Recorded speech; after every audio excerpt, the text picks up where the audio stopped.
साथियों, जय हिंद, जय भारत। मैं मदन लाल आज़ाद, संस्थापक संयोजक, ठगी पीड़ित जमाकर्ता परिवार और all India bike book taxi union, आज दिनांक 28 सितंबर 2024 को आपके समक्ष प्रस्तुत हूँ।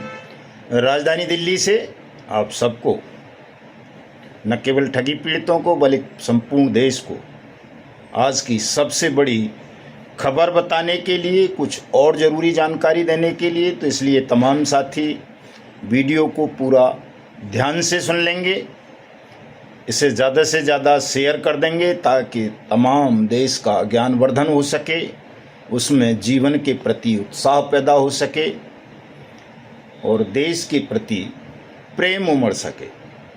लाइक और कमेंट भी करेंगे और जिन साथियों ने अभी तक हमारे YouTube चैनल को सब्सक्राइब नहीं किया है वो इसे सब्सक्राइब भी ज़रूर कर लेंगे ताकि आपको घर बैठे अपडेट तो मिलती ही रहे, बल्कि आप संपूर्ण देश को जागरूक करके, एकजुट करके, उसको एकता के सूत्र में पिरोकर भारत माता को ठग और बेईमानों के खूनी पंजों से आज़ादी दिलाने में अपना योगदान दे सकें। साथियों, तो इन कामों को ज़रूर कर लेना। बढ़ते हैं हिंदुस्तान की आज की सबसे बड़ी खबर की ओर। साथियों, आज़ादी के बाद से लगातार हमारे देश में ठगी की घटनाएं होती रहीं। आज़ादी मीन्स मेरा वही है, राजनीतिक आज़ादी। बाकी तो आर्थिक आज़ादी तो हिंदुस्तान को कभी मिली ही नहीं थी, आज भी नहीं मिली है। उसी के लिए हमारा संघर्ष है और बिना अर्थ के सब कुछ व्यर्थ होता है। साथियों, अगर आपको आर्थिक आज़ादी प्राप्त नहीं है तो आप भले ही कितने ही बड़े विद्वान हों, कितने ही ताकतवर हों, बलशाली हों, कितने ही आप भक्त हों, कुछ भी हों, यदि आर्थिक स्वतंत्रता आपको नहीं मिली है तो आपकी तमाम योग्यताएं व्यर्थ हैं। आप समाज में, राष्ट्र में केवल हंसी का, उपहास का पात्र बन सकते हैं। और यदि आप आर्थिक रूप से स्वतंत्र हैं, आज़ाद हैं, आत्मनिर्भर हैं, तो भले ही आपको कुछ न आता हो, आप न ज्ञानी हों, न विद्वान हों, न पहलवान हों, न कवि हों, कुछ भी न हो, यदि आप आर्थिक रूप से संपन्न हैं तो समाज में, राष्ट्र में कोई भी आपका उपहास नहीं उड़ा सकता, कोई आपको अपमानित नहीं कर सकता। सब जगह आपका सम्मान होगा और बिना मांगे ही आपको सुरक्षा मिल जाएगी। तो इसलिए सबका आत्मनिर्भर होना बहुत ज़रूरी है। और दुर्भाग्य से साथियों, हमारे देश के 97% लोग आर्थिक रूप से आज़ाद नहीं हैं, आत्मनिर्भर नहीं हैं। केवल 3% लोगों को आत्मनिर्भरता की आज़ादी प्राप्त है। बाकी 97% लोग 75 साल की राजनीतिक आज़ादी के बाद भी गुलामों से भी बदतर नारकीय जीवन गुजारने को विवश हैं। इनमें भी 97% में भी जो 90% ठगी पीड़ित हैं, वो तो गुलामों से भी, गुलामों की तरह जीवन गुजार रहे हैं। गुलामों से भी बदतर ज़िंदगी उनकी इस देश के बेईमान सिस्टम ने बना दी है। और हमारी लड़ाई इस बेईमान सिस्टम से, ठग साम्राज्य से यही है कि आप जल्दी से जल्दी देश के करोड़ों ठगी पीड़ित जमाकर्ता निवेशक परिवारों को उनकी मेहनत की डूबी हुई रकम वापस दें। निर्दोष एजेंट्स को सुरक्षा, सम्मान, रोजगार, पुनर्वास की गारंटी का अधिकार दें और हमारे पावन पवित्र भारतवर्ष को ठग और बेईमानों के खूनी पंजों से आज़ादी दिलाने में हमें सहयोग करें। इन 3 मांगों को लेकर हमने 1 सितंबर 2024 से राष्ट्रव्यापी अनिश्चितकालीन असहयोग आंदोलन आरंभ किया था। साथियों, जो उत्तरोत्तर बढ़ता जा रहा है। आज 28वां दिन है, शहीद आज़म भगत सिंह की जयंती है और आज के दिन हमने पूरे देश के अपने तमाम साथियों का राष्ट्रभक्तों का आह्वान किया था कि वो अपने अपने क्षेत्र के निर्वाचित प्रतिनिधियों विधायकों को खुला ज्ञापन देकर उनसे इन तीनों मांगों के पक्ष में खड़े होने की अपील करें शांतिपूर्ण ढंग से। हमारे साथियों ने अदम्य साहस का परिचय देते हुए बहुत जगह डराने धमकाने का प्रयास किया प्रशासन के लोगों ने कि परमिशन नहीं ली है, लेकिन मैंने बता दिया था सबको कि किसी की कोई परमिशन की आवश्यकता नहीं है। आप देश के मालिक हैं और ये जो परमिशन की बात आपसे करते हैं ये सब नौकर हैं और ये केवल आपके साथ आपको डराने के लिए इस तरह का परमिशन वाला दुष्प्रचार करते हैं और इनको नोट करते रहो। कल जब देश में व्यवस्था परिवर्तन होगा, वास्तविक सच्चे हिंदुस्तानियों की राष्ट्रभक्तों की सरकार बनाएंगे हम, तो उस वक्त ऐसे दुष्टात्मा शैतान बेईमान अधिकारियों को, शासकों को, प्रशासकों को दंडित करेंगे जो आज देश की जनता का परमिशन के नाम पर शोषण करते हैं, उनको डराते हैं, धमकाते हैं और उन्हें अपने हक की आवाज़ नहीं उठाने देते। यानी कि जो लोकतंत्र का गला घोंटने का दुष्कर्म करते हैं, ऐसे तमाम अपराधियों को हम निकट भविष्य में बहुत जल्दी दंड देंगे। इसलिए तमाम ऐसा चाहे कोई अधिकारी हो, मंत्री हो, सांसद हो, विधायक हो, नेता हो या कोई और हो, यदि वो आपसे परमिशन की बात करता है अनिश्चितकालीन असहयोग आंदोलन चलाने के लिए, कहीं धरना प्रदर्शन करने के लिए, कहीं कोई सत्याग्रह करने के लिए, कहीं कोई सभा करने के लिए, तो ऐसे दुष्टात्मा का, शैतान का, गद्दार का, लोकतंत्र के द्रोही का नाम, पता वगैरह अपनी डायरियों में हृदय पटल पर अवश्य लिख लें, चूँकि कल इनको माफ़ नहीं करना है, सबको दंडित करना है। साथियों, ये जो परमिशन वाला ढोंग है, खेल है, ये केवल पॉलिटिकल पार्टीज़ के लिए है, राजनीतिक दलों के लिए है, देश की जनता के लिए, ख़ास तौर से अपराध पीड़ितों के लिए किसी परमिशन की कोई आवश्यकता नहीं है। आप चाहो तो देश के प्रधानमंत्री को रात के 2 बजे जाकर घेर सकते हो और ये प्रधानमंत्री की नैतिक ड्यूटी है, अनिवार्य कर्तव्य है कि वो रात के 2 बजे भी उठकर बिस्तर और नींद त्याग कर आपकी बात सुने, आपकी पीड़ा का, आपकी समस्या का समाधान करे। अगर ऐसा नहीं करता है तो वो प्रधानमंत्री के पद पर बने रहने के योग्य नहीं हैं। उसको तुरंत उस पद से हटा देना चाहिए अगर वो स्वयं नहीं हटता है तो। ये नैतिकता का तकाजा है, यही लोकतंत्र की परिभाषा है साथियों।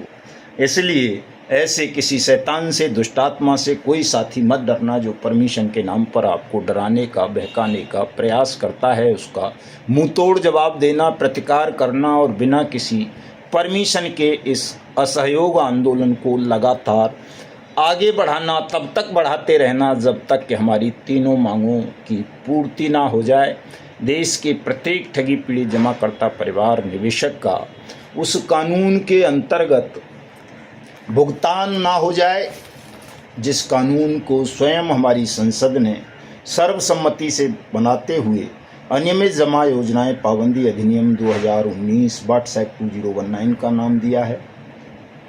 इस कानून के अंतर्गत सभी की जमा राशि का 2 से 3 गुना भुगतान चाहिए, भले ही वो किसी भी कंपनी, निधि, फर्म, कॉरपोरेशन, NBFC, SSG इत्यादि के ठगी पीड़ित हों, निवेशक हों, सबका भुगतान चाहिए।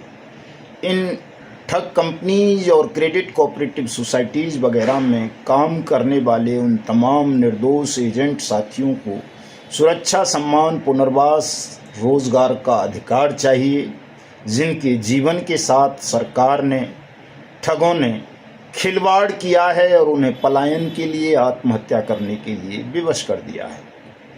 हिंदुस्तान में प्रत्येक ठग को सजाए मौत चाहिए, चाहे वो देश में हो, विदेश में हो, जेल में हो, खुला घूम रहा हो, कहीं भी हो। उनको भारतीय न्याय संहिता की धारा 111 के अंतर्गत मृत्युदंड की सज़ा चाहिए। और ये तीनों काम यदि आज का बेईमान सिस्टम कर देता है, पश्चाताप करते हुए, क्षमा मांगते हुए देश से, तो हम उसे माफ़ कर देंगे। और यदि इन तीनों कामों को वो नहीं करेगा तो हम उसको कदापि क्षमा नहीं करेंगे, बल्कि कल हम उन सबको ठगों की तरह ही दंडित करेंगे जो आज अपनी हवस के कारण, बेईमानी के कारण, लापरवाही के कारण, मोह और ममता के कारण ठगों को बचाने का षड्यंत्र रच रहे हैं शासन, प्रशासन और न्याय की कुर्सियों पर बैठकर। तो तमाम लोग कान खोल करके मेरी बात को, हमारे साथी भी सुन लें, शासन, प्रशासन और न्यायपालिका में बैठे हुए वो देश के जनता के नौकर भी सुन लें, जिनके कंधों पर देश की जनता को न्याय देने की अनिवार्य ड्यूटी है। यदि आप देश की जनता के साथ न्याय नहीं करोगे तो फिर आप भी दंड के भागीदार उसी तरह होंगे जिस तरह भारतीय न्याय संहिता 2023 की धारा 111 में आर्थिक अपराधियों को, ठगों को मृत्युदंड का भागीदार आपने स्वयं ही बना दिया है। हमको कोई नया कानून भी बनाने की आवश्यकता नहीं पड़ेगी। साथियों, आज जो राष्ट्रव्यापी मैत्रीपूर्ण विधायकों के घेराव का कार्यक्रम आपने देश भर में किया, वो अद्भुत था, प्रशंसनीय था।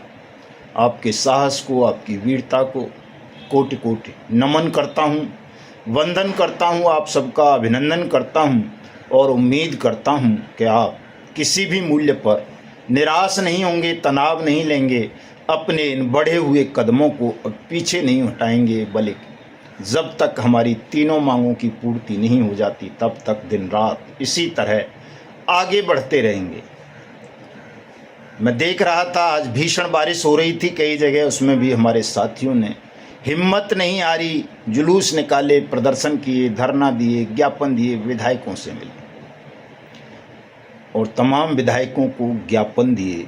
और विधायकों ने कहीं भी, एक जगह की सूचना मुझे मिली बांदी कुई की, कि वहाँ के विधायक ने अवश्य कोई बदतमीजी नुमा बातें बोली। बाकी देश में कहीं भी किसी भी विधायक ने हमारे किसी भी साथी के साथ कोई अभद्र व्यवहार नहीं किया, बल्कि एक विधायिका महोदया हमारे खुर्जा की, क्या नाम है उनका साहब, अच्छा सा नाम है, कोई सिंह मैडम हैं, लक्ष्मी सिंह या कुछ ऐसा नाम है उनका, वो तो आधे घंटे धूप में खड़ी रह कर के उन्होंने पूरा ज्ञापन पढ़वाया सबके सामने, कि सबके सामने पढ़ो इसमें क्या क्या लिखा है। हमारे जिला अध्यक्ष महोदय ने उसे पढ़ के सुनाया, पूरा ज्ञापन सुना और तुरंत जिलाधिकारी बुलंदशहर को फ़ोन मिलाया और उनसे जवाब तलब किया और उनसे कहा कि मुझे पूरी रिपोर्ट दो और लोगों का अविलंब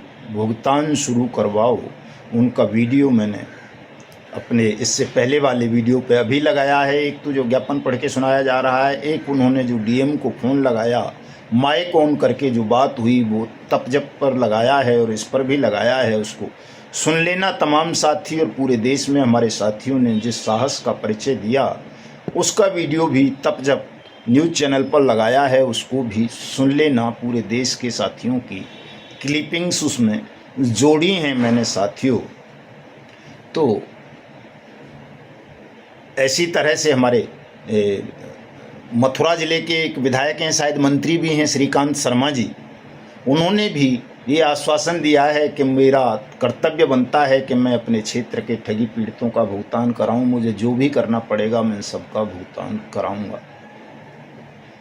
और तमाम जगहों पर, चाहे वो छत्तीसगढ़ हो, राजस्थान हो, झारखंड हो, बिहार हो, मध्य प्रदेश हो, उत्तराखंड हो, दिल्ली हो, हरियाणा हो, पंजाब हो, हिमाचल हो, महाराष्ट्र हो, कर्नाटका हो, तेलंगाना हो, गुजरात हो, उड़ीसा हो, वेस्ट बंगाल हो, जहाँ जहाँ हमारे साथी हैं और उन्होंने जहाँ जहाँ ये विधायक घेराव के कार्यक्रमों का आयोजन किया, सभी जगह से साथियों पॉजिटिव रिपोर्ट्स हमको मिली हैं।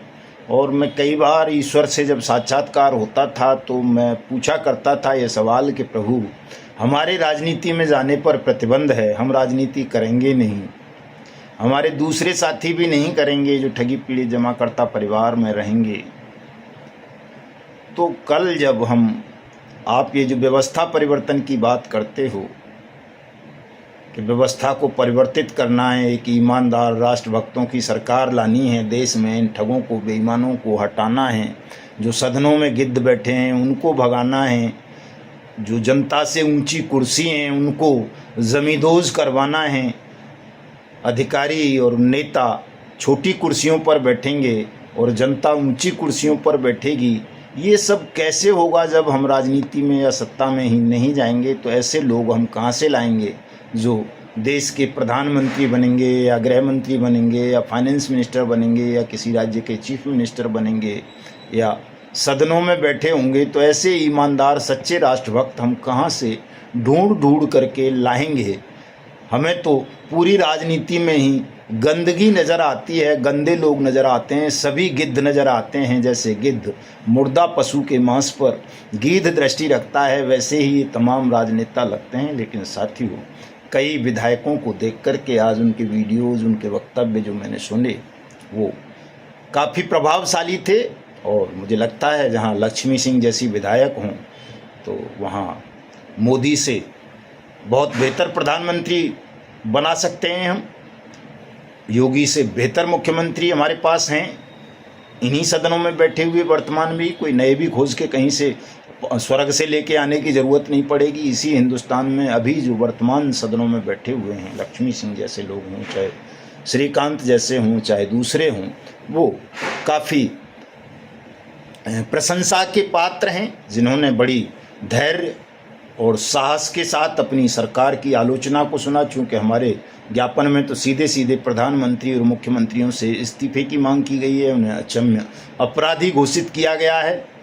और जिस तरह से, जिस बुद्धिमत्ता के साथ उन्होंने इन तमाम चीज़ों को पॉजिटिवली लिया है और हमारे पीड़ितों को भुगतान का भरोसा दिलाया है और ये कहा है कि हम आपके साथ खड़े हैं आपकी लड़ाई में, वो अद्भुत था, मेरे लिए निराली बात थी। तो चलो, मेरे इस प्रश्न का जवाब भी मिल गया कि हमें कहीं स्वर्ग से, दूसरी दुनिया से लाने की ज़रूरत नहीं पड़ेगी। भारत की राजनीति में भी अभी ऐसे लोग हैं जिनको प्रधानमंत्री के पद पर बिठाया जा सकता है, जिन्हें मुख्यमंत्री बनाया जा सकता है, जिन्हें गृह मंत्री बनाया जा सकता है, जिन्हें वित्त मंत्री बनाया जा सकता है, और वो ईमानदारी से देश के भले के लिए, देशभक्ति की भावना के साथ वास्तव में देश के और देश की जनता के कल्याण के लिए काम करेंगे। तो बढ़ते हैं आगे साथियों। तमाम साथियों का पुनः अभिनंदन कर दूं, वंदन कर दूं, आभार व्यक्त कर दूं जिन्होंने भी आज के इस कार्यक्रम में भाग लिया है। जो आज नहीं कर सके हैं किसी परिस्थिति बस, वो कल करेंगे, परसों करेंगे, तरसों करेंगे, लगातार करते रहेंगे। और साथ साथ 2 अक्टूबर का साथियों जो कार्यक्रम था हमारा अनशन का, आमरण अनशन की पहले घोषणा की थी, फिर हमने उसे क्रमिक अनशन में बदलने का सोचा था। लेकिन आज के कार्यक्रम की सफलता के बाद उसमें थोड़ा सा चेंज और किया जा रहा है कि 2 अक्टूबर को चूँकि राष्ट्रपिता महात्मा गांधी की जयंती होती है, पिछले वर्ष हमने प्रधानमंत्री का घेराव किया था 2 अक्टूबर को दिल्ली में, लेकिन इस 2 अक्टूबर को आप तमाम साथी अपने अपने सांसदों के यहाँ मैत्रीपूर्ण घेराव करेंगे। जैसा आज आपने विधायकों का किया है, वैसे 2 अक्टूबर को सब अपने अपने सांसदों के आवास या कार्यालय पर जाकर के उन्हें ज्ञापन सौंपेंगे और अपनी तीनों मांगों को दोहराएंगे और साफ साफ बिना डरे उनको बता देंगे कि अगर ये काम हमारा तीनों मांगों की पूर्ति नहीं हुई तो निसंदेह हम देश में व्यवस्था परिवर्तन करेंगे, नई सरकार बनाएंगे और तमाम ठगों को और बेईमानों को दंडित करवाने का काम करेंगे। ये बता देना है साथियों। ये इसलिए भी ज़रूरी है कि परमात्मा भी स्वयं चाहते हैं कि सबको बता दिया जाए। कल कोई आपसे ये न कह सके कि मुझे दंडित क्यों किया जा रहा है। जब वो कोई आपसे ये सवाल करे, कोई सांसद, विधायक, अधिकारी, मुख्यमंत्री, प्रधानमंत्री, कि मुझे दंड किस बात का दिया जा रहा है, तो आप उन्हें बता सको, कह सको, सबूत दिखा सको कि हमने आपको भी ये ज्ञापन दिया था, लेकिन आपने हमारी बात को गंभीरतापूर्वक नहीं लिया। आपने हमारे दुख को, दर्द को, अपराध से उपजी पीड़ा को कम करने में हमारी कोई सहायता नहीं की। इसलिए आप भी ठगों की तरह दंड के भागीदार हैं और हम आपको भी देशद्रोही और गद्दार मानते हैं। बड़ी गंभीरतापूर्वक ओजस्वी वचनों के द्वारा आपको सबको ये समझा देना है साथियों। हमारे मुरैना मध्य प्रदेश में 2 नए तहसील अध्यक्षों की नियुक्ति की गई है। मैं दोनों साथियों को बधाई देता हूं, शुभकामनाएं देता हूं। पहले ब्रजमोहन धाकड़ जी हमारे वहाँ के शायद कैलारस के अध्यक्ष होते थे, उनको जिला उपाध्यक्ष बना दिया गया है और उनकी जगह डॉक्टर सुरेंद्र शाह के साहब को तहसील अध्यक्ष नियुक्त किया गया है और जौरा का अध्यक्ष डॉक्टर ईश्वरीय प्रसाद यादव साहब को नियुक्त किया गया है। मैं दोनों साथियों को बहुत बहुत बधाई और शुभकामनाएं प्रेषित करता हूं और इसी के साथ साथ आप सबसे जो भी हमारे संगठन के पदाधिकारी हैं, प्रदेश अध्यक्ष के हों, मंडल स्तर के, जिला स्तर के या तहसील स्तर के या राष्ट्रीय स्तर के, उन सब से भी ये अनुरोध भी करता हूं, उन सबको ये निर्देश भी देता हूं साथियों कि आप सब अब संगठन का विस्तार तहसील स्तर पर कर लें। हर तहसील में हमारी कार्यकारिणी होनी चाहिए, हर गांव में, हर घर में हमारे संगठन के सदस्य होने चाहिए। चाहे एक ही सदस्य हो, 1 रुपये वाला ही हो, लेकिन होना चाहिए ताकि इस आंदोलन को हम बिना किसी धन पशु के सहयोग से विजय तक चला सकें, विजय प्राप्ति तक। साथियों, धन की बहुत आवश्यकता है और 3 अक्टूबर से 2 अक्टूबर को सांसदों का घेराव करके 3 अक्टूबर से मन में एक भाव आ रहा है कि 15 नवंबर को बिरसा मुंडा साहब की जयंती होती है। तो ये मन में भाव आ रहा है कि 3 अक्टूबर को चूँकि प्रथम नवरात्रा भी है माँ दुर्गा का, शक्ति का, तो हम उनसे आशीर्वाद लेकर 3 अक्टूबर को निकल लें पूरे देश में लगातार भ्रमण के लिए, क्रांति रथ पर सवार होकर के, और देश को 15 नवंबर तक इतना जगा दें कि हमारे साथ लगभग 20 से 30 लाख लोग खड़े हों और वो उस संख्या को देखकर न केवल इस प्रधानमंत्री का हृदय फट जाए बल्कि देश के तमाम मुख्यमंत्री भी कांप उठें और वो आत्मसमर्पण करते हुए व्हाट्सएप 2019 के समक्ष आप सबका भुगतान आरंभ कर दें। तो इस काम के लिए चूँकि हम कई लोग साथ साथ होंगे, बहुत सारी व्यवस्थाएं करनी होंगी, एक विशाल धनराशि की आवश्यकता पड़ेगी। तो आप जैसे भी पेट काट के, चंदा करके, काम करके, जैसे भी हो साथियों, थोड़ा थोड़ा धन का त्याग करें। खास तौर से हमारे जिला अध्यक्ष, तहसील अध्यक्ष, प्रदेश अध्यक्ष, राष्ट्रीय पदाधिकारी, वो सब धन त्याग करें ताकि 2-3 लाख रुपए का एक कोष हमारे पास इकट्ठा हो जाए और हम निश्चिंत होकर 3 अक्टूबर से लेकर 15 नवंबर तक देश भर में भ्रमण कर सकें। हमें रास्ते में किसी पर आश्रित ना रहना पड़े कि कोई हमारा तहसील अध्यक्ष या जिला अध्यक्ष या प्रदेश अध्यक्ष या कोई और पदाधिकारी या जहाँ कोई नहीं है वहाँ हमें कोई खाना खिलाएगा या नहीं खिलाएगा, कोई हमारे ठहरने की व्यवस्था करेगा या नहीं करेगा, कोई हमारी गाड़ी में तेल भरवाएगा या नहीं भरवाएगा, या और कोई बात होगी या नहीं होगी। अपने साधनों से, अपनी व्यवस्था से हम इस यात्रा को पूरी कर सकें, इसके लिए आप सब धन से सहयोग करेंगे, धन त्याग करेंगे और ये आज से और अभी से भेजना आरंभ कर देंगे। मेरा नंबर नोट कर लें, जिस नंबर पर आप ये धन भेजेंगे, सहयोग राशि होगी, ये आपकी सबकी देश के प्रति आपकी वफादारी का सबूत होगा कि आप सब देशभक्त हैं, वफादार हैं। चूँकि ध्यान रखना साथियों, जब देश में राजनीतिक आज़ादी दिलाने की लड़ाई चल रही थी, जिसे स्वतंत्रता आंदोलन कहा जाता है, उससे आम आदमी को, जन सामान्य को, किसान को, मजदूर को शायद ही कोई लाभ हुआ हो या हो रहा हो, लेकिन उसे इस ढंग से प्रसारित किया गया कि चाहे भिखारी था कोई, चाहे मजदूर था, चाहे किसान था, सबने उस आज़ादी की लड़ाई के लिए, राजनीतिक स्वतंत्रता के लिए धन का त्याग किया, स्वतंत्रता सेनानियों को धन दिया। यहाँ तक कि छोटे छोटे बच्चों ने अपनी गुल्लकें फोड़ डाली। जो पढ़ते थे वो पैसा आज़ादी के सिपाहियों को दे दिया। माताओं ने, बहनों ने, पत्नियों ने अपने आभूषण बेच दिए, वो पैसा स्वतंत्रता सेनानियों को दिया।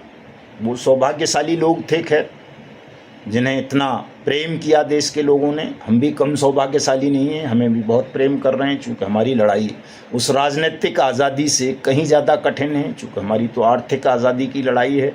तो इसमें भी मैं चाहता हूँ कि अगर आपका सबका इसमें योगदान मिलेगा और इन बातों को ठीक से प्रसारित कर देंगे, अपनी बात को ठीक से देश की जनता के, बच्चों के, युवाओं के, बूढ़ों के, माताओं के, बहनों के समक्ष रख देंगे, तो आपके आंदोलन में भी जन सामान्य भी उसी तरह की भागीदारी दे सकता है जिस तरह की कभी राजनीतिक स्वतंत्रता के लिए हमारे देशवासियों ने अपनी भागीदारी दी थी, अपना त्याग किया था, बलिदान किया था, सहयोग किया था।